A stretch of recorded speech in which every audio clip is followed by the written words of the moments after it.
Chiquinho, que está presidindo aqui a sessão. Sempre fica bem uma mulher presidindo a sessão, né? Primeiro o meu óculos está sem a perninha, então eu vou ter uma certa dificuldade aqui, mas vir à tribuna nesses últimos dias tem sido bastante importante.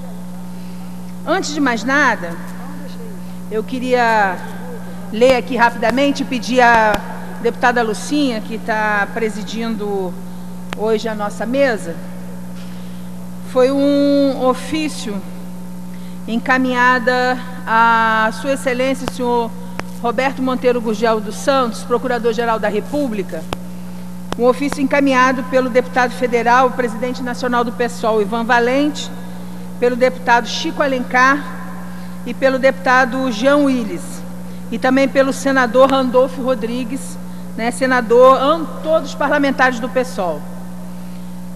O ofício diz o seguinte: a Rede Globo divulgou trechos de escutas telefônicas mantidas entre os policiais militares da Bahia e outras pessoas, depois identificadas como deputados federais e estaduais, dentre outros.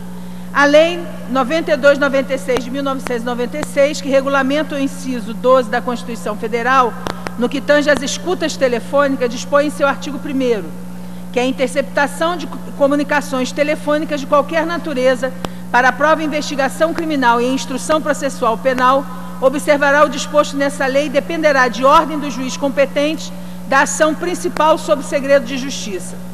Diante do vazamento das escutas e da cominação de pena privativa de liberdade para o caso de interceptação telefônica, sem a devida autorização judicial, nos termos do artigo 10 da lei supracitada, requer-se seja instaurado inquérito no âmbito da Procuradoria da República do Estado da Bahia, com a finalidade de apurar o ilícito do vazamento das escutas, bem como verificar a existência de decisão judicial que balizou a interceptação telefônica e a regularidade de tal processo.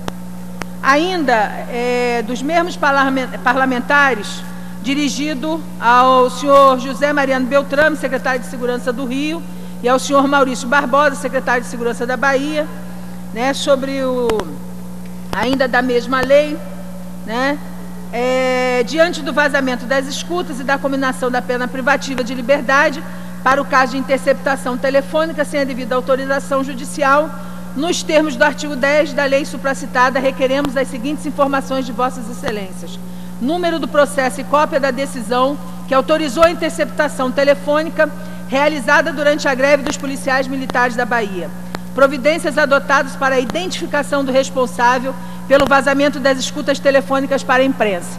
Nós estamos, né, fazendo essa solicitação dado a gravidade dos fatos, porque essa Constituição Federal aqui, ela vem sendo balançada aqui nesse plenário, vem sendo balançada na grande imprensa, ela vem sendo balançada em vários lugares, quando diz respeito à defesa do direito ou não de greve dos servidores militares. Acontece que essa Constituição, dentro de si, traz uma série de outras leis, uma série de outros preceitos, né, uma série de outras ordenações que estão sendo violadas, estão sendo flagrantemente violadas. E nós decidimos, né, que a defesa da Constituição, ela não é a defesa só daqueles, né, que nos atacam. A defesa da Constituição é nossa também. Então, por isso, nós estamos acionando, né, a Procuradoria-Geral da República e as devidas secretarias de segurança dos estados do Rio e da Bahia, porque houve uma flagrante violação, né? Entre meio-dia e 1h, eu fiz uma troca de telefonema com o Cabo Daciolo. Às 8h do mesmo dia, isso já estava no Jornal Nacional, né? Essa escuta foi feita e foi colocada no Jornal Nacional, foi vazada para o Jornal Nacional da Rede Globo. E no outro dia, às 2h da tarde, uma deputada aqui da casa já tinha um laudo pericial de um fonoaudiólogo famosíssimo, né? Porque eu imagino como que foi isso, de levantar isso assim em tão pouco tempo. O que caracteriza que houve um grande complô, uma grande armação, né? Claro, os fatos dizem por si só. Então, nós estamos entrando também, né? E peço à senhora que a gente possa colocar esses documentos nos anais. Uma outra questão... Obrigada, deputada. Uma outra questão que eu queria levantar ainda aqui sobre a defesa da Constituição, aqui hoje no jornal, né, o Jornal Globo, o Diário Oficial do Estado do Rio de Janeiro, né, jornal que recebe, né, milhões em verbas do Estado do Rio de Janeiro para ser o Diário Oficial do Governo do Rio de Janeiro, tem uma matéria que fala que no orçamento de 2012 houve um corte total de 55 bilhões de reais, sendo que a saúde perdeu 5,4 bilhões em corte de gastos, nesses gastos que foram feitos pela União. Aí aqui também eu gostaria de lembrar a Constituição, que fala, nos seus artigos 196, que a saúde é direito de todos e dever do Estado, garantido mediante políticas sociais e econômicas que visem a redução do risco de doença e de outros agravos e ao acesso universal e igualitário às ações e serviços para sua promoção, proteção e recuperação. Isso aqui é o artigo 196 da Constituição Federal, que fala, tá certo, da necessidade da garantia da saúde para a população não só do nosso estado, mas do nosso país. E os cortes que foram feitos pelo governo federal esse ano, né, na verdade, são cortes maiores, né, do que os que foram feitos nos 2 anos anteriores. Nós teremos aí, na verdade, menos dinheiro, né, nesse ano do que nós tivemos nos 2 últimos. Isso é uma clara afronta à Constituição. Quem quiser saber disso, é só entrar nos nossos hospitais públicos, no Rio de Janeiro ou em qualquer outro estado, para ver que a Constituição não vem sendo cumprida por nenhum dos governos do nosso país, particularmente o governo Sérgio Cabral, no que diz respeito, né, à saúde pública e ao dinheiro necessário para poder garantir a saúde pública para o povo. Então está aqui no Jornal Oficial, né, no Diário Oficial do Estado do Rio de Janeiro, jornal esse pago com dinheiro, né, dos contribuintes, a matéria que comprova, dita por eles mesmos, né, que está sendo debatida inclusive no Congresso Nacional, e aqui o artigo 96 da Constituição, essa que muitos vêm aqui defender naquilo que interessa quando, né, dizem que ela não foi respeitada, mas quando ela realmente é aviltada pela sua política, eles não vêm aqui colocar isso de pronto. Queria dizer que hoje eu li no jornal, também no Diário Oficial aqui do Estado, do Rio de Janeiro, que é o Jornal Globo, e também no Jornal Tribuna da Bahia, matérias falando da política do governo nesse próximo período agora, de punições para todos os militares que participaram do processo, né, da greve aqui do Rio de Janeiro.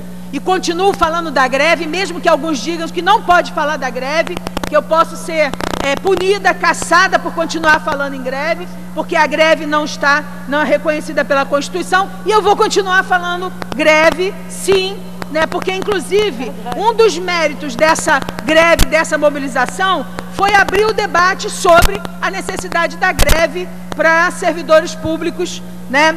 Tá, hoje, por exemplo, essa semana, o presidente da Câmara dos Deputados, Marcos Maia, né, defendeu o direito de greve do PMs e bombeiros. Marcos Maia não é do PSOL, é do PT, é presidente da Câmara, né?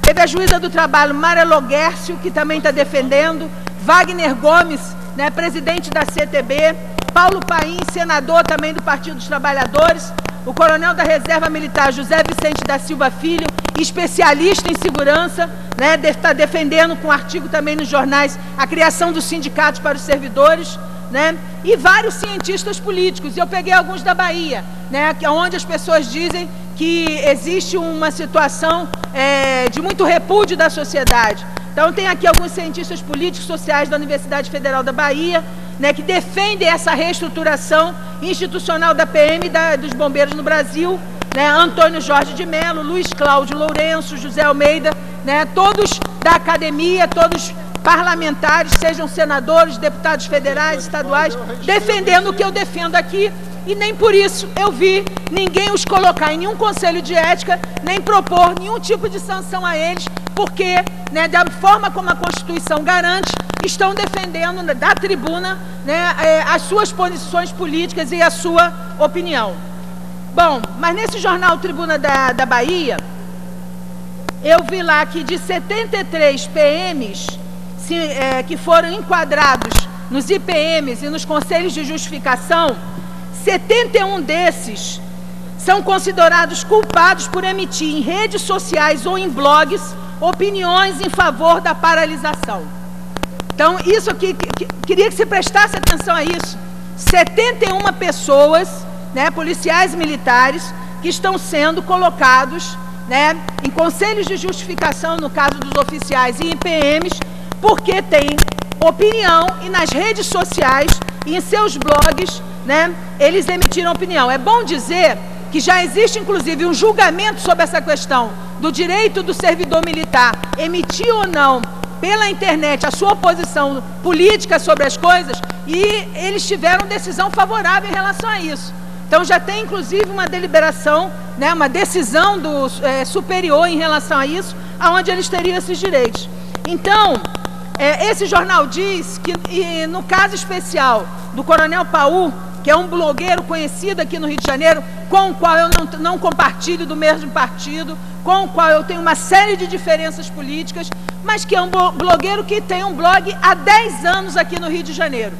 E esse Coronel Paul, a despeito da sua patente, foi um dos presos lá em Bangu 1. Ele estava junto em Bangu 1 com todos os outros presos, sendo que contra ele, como ele é reformado, né, ele não fez greve, ele já é reformado, a acusação que existe contra ele é que ele tem um blog, que ele emite opiniões, que ele não poderia estar omitindo essas opiniões.